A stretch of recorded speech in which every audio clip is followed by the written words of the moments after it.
Grieve साध साध सब नेक हैं, आप अपनी ठोरे। जो सतलोक ले जाएंगे वो साधु कोई और।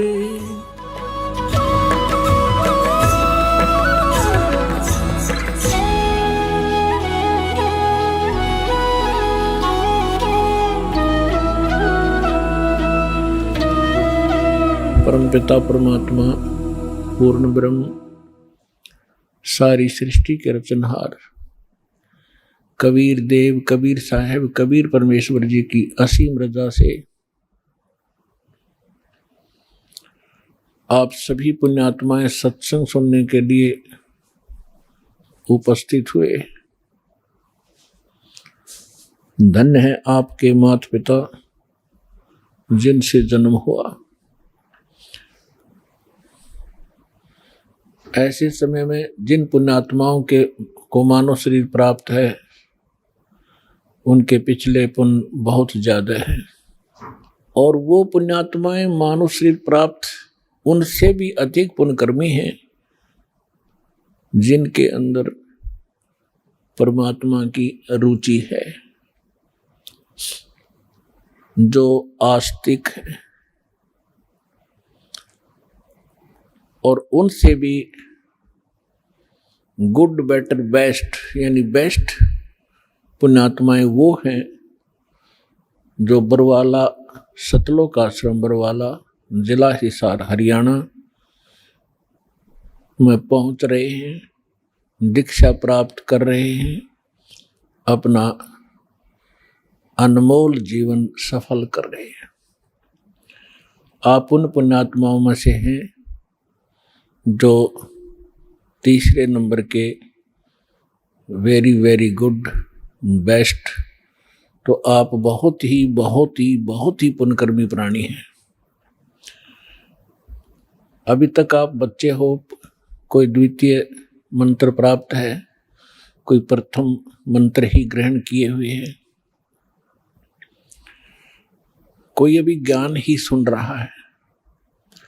आप तो बालक हो इस मार्ग में, ये दास मास्टर हो गया इस मार्ग का, परमात्मा से परिचित हुआ, अध्यात्म ज्ञान से कंप्लीटली परिचित हुआ। इस दास को मालूम है कि आप कितनी पुण्यात्माएं हैं जिसका कोई भी वर्णन या कोई पैमाना नहीं है जिसे नाप कर दिखा दूं।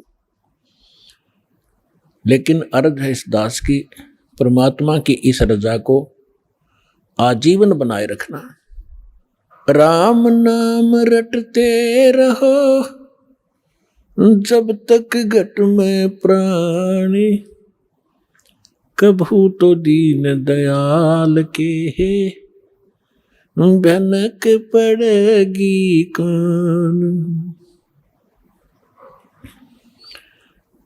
तो आप जिन्हें परमात्मा का जो सत्य मंत्र, सच्चा नाम, सच्ची साधना और ये मूल ज्ञान आजीवन सुनते भी रहना है और सिमरन भी करते रहना है और मर्यादा में भी रहना है।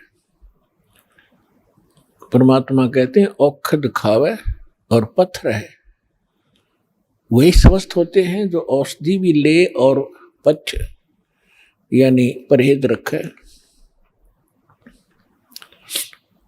तो हमारी मर्यादाएं इस मार्ग की परहेज हैं और ये औषधि, ये मंत्र हैं, सब साधनाएं आपने आजीवन करना है।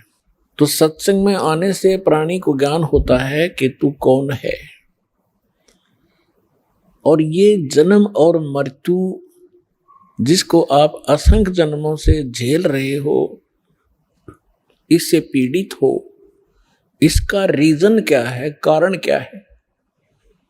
जन्म होने से पहले का आपको ज्ञान नहीं, कहाँ थे, और ये थोड़ा सा जीवन है, इसका कोई पूरा ये भी नहीं है कि इतना फिक्स्ड है। हम अप्रोक्सीमेट मानकर चल रहे हैं, अप्रोक्सीमेटली के 100 वर्ष तक वर्तमान में कलयुग में मनुष्य जीवित रह सकता है, 2-4 वर्ष आगे और पीछे। ये कोई बात नहीं हुई। यदि हम 80-90 वर्ष भी जीवित रहे और मृत्यु फिर भी हो गई, सारे जीवन में हमने जो संग्रह किया, जिस संतान और संपत्ति के लिए हम आजीवन अपना पूरा मानव शरीर लगा दिया, डिवोट कर दिया, और हमारे सामने परिवार भी मृत्यु को प्राप्त हो जाता है।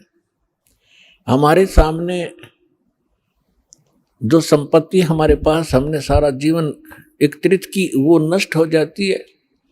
जैसे सन 2000 के अंदर 26 जनवरी भूकंप आया गुजरात के अंदर। जिन मकानों को, जिस प्रॉपर्टी को बनाते बनाते 2-2, 3-3 पीढ़ियां लगी, अंत में उन्हीं के नीचे दबकर मर गए, मृत्यु को प्राप्त हो गए, परिवार नष्ट हुए। What is this? ये क्या है? हम सोच भी लेते हैं, लेकिन हम इतने अभ्यस्त हो गए कि वो मर गए, दुख है, खेद है, बहुत बुरा हुआ, शेष बचे हैं अपना उसी स्पीड से वही कर्म, वही क्रियाएं कर रहे हैं जो वो कर रहे थे। आप में क्या परिवर्तन आया? नहीं आ सकता, क्योंकि हम काल के खिलौने हैं, उसी के रिमोट से हम चल रहे थे। अब जब आप सतलोक आश्रम बरवाला जिला हिसार हरियाणा में आ जाओगे, फिर आपका रिमोट कबीर परमेश्वर जी के हाथ में आ जाएगा। फिर उस शरारती शक्ति काल की कुछ नहीं चलेगी, यदि आप मर्यादा में रहोगे। परमात्मा कहते हैं, जब लग हंसा हमरी आना, और काल लगेली तेरा बाना। बाना माने बाण, तीर। तेरा अचानक, कहते पग पग पर ये तक तक मारे, काल अचानक बाणा। पग पग पर, तक तक के अचानक बाण तीर मार देता है। किसी को दुर्घटना से, किसी को किसी रोग से, किसी को हार्ट अटैक से, कहीं भूकंप से। इसने उद्मस तारणते मतलब है, इसके रहम नहीं है, इसलिए इसने स्वयं भी स्वीकारा है गीता अध्याय नंबर 11 के श्लोक 32 में कि मैं काल हूं अर्जुन। अर्जुनों का मैं काल हूं, और फिर उसी को हम पूज रहे हैं। हमारे कर्म फूट गए, हमारी ज्ञान वाली आंखें खत्म हो चुकी थी।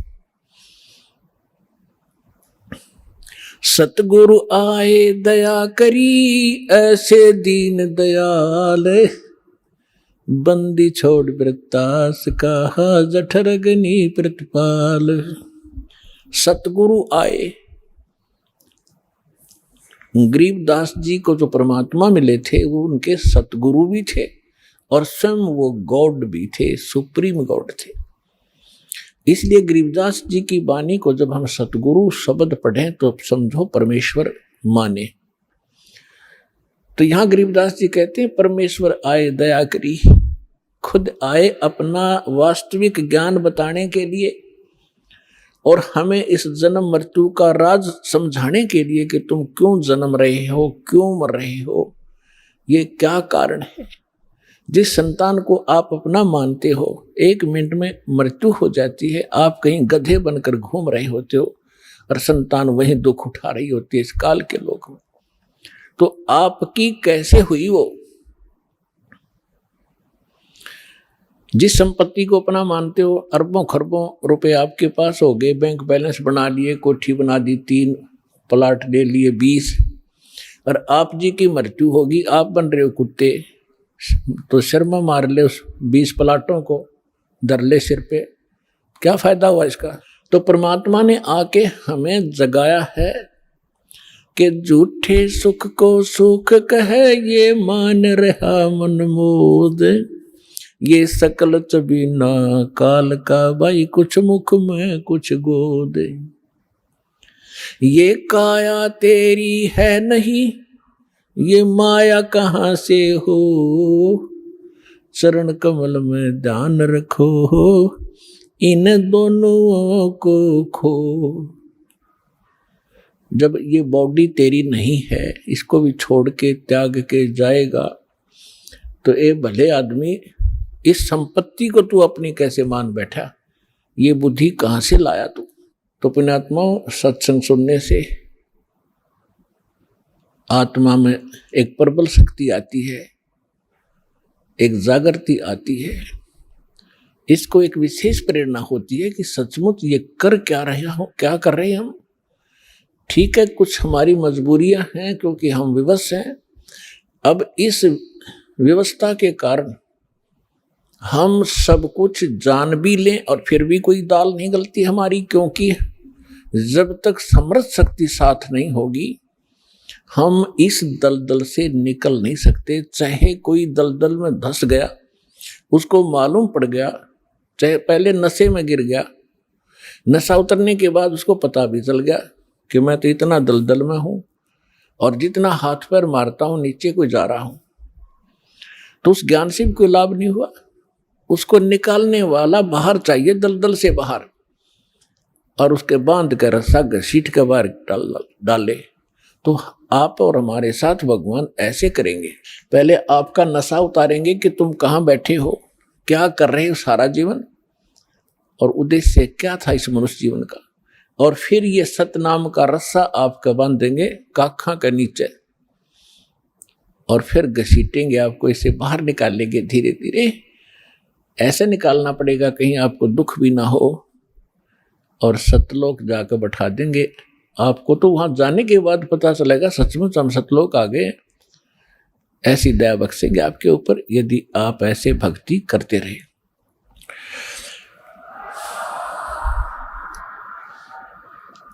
और उससे पहले जब तक आपका संस्कार यहाँ कोई बेटे के साथ है, बेटी के साथ है, पिता माता के साथ है, भाई बहन के साथ है, कोई रिलेटिव से संबंधित है, तो उन आपके जो ऋण है एक दूसरे का, उसको भी परमात्मा आपका साफ करवाएंगे।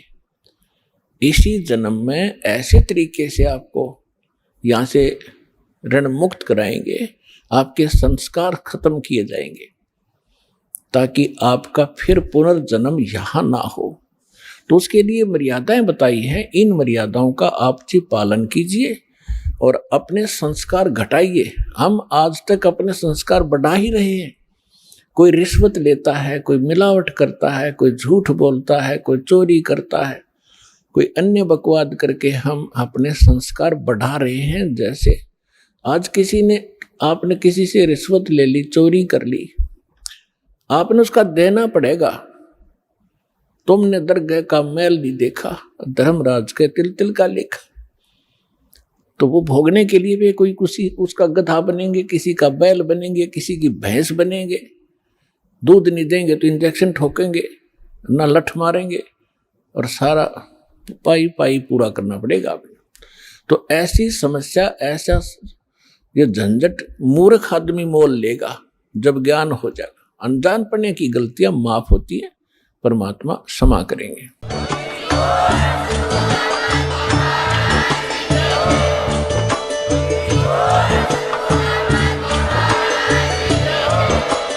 आप सुन रहे थे जगत गुरु तत्वदर्शी संत रामपाल जी महाराज जी के मंगल प्रवचन। अधिक जानकारी के लिए विजिट कीजिए हमारी वेबसाइट www.jagatgururampalji.org। संत रामपाल जी महाराज जी के शुभ आशीर्वाद से पूरे विश्व भर में 500 से भी ज्यादा नाम दीक्षा केंद्र हैं, जिन पर संत रामपाल जी महाराज जी द्वारा ऑनलाइन निशुल्क नाम दीक्षा दी जा रही है। अपने नजदीकी नाम दीक्षा केंद्र का पता करने के लिए संपर्क करें 8222880541।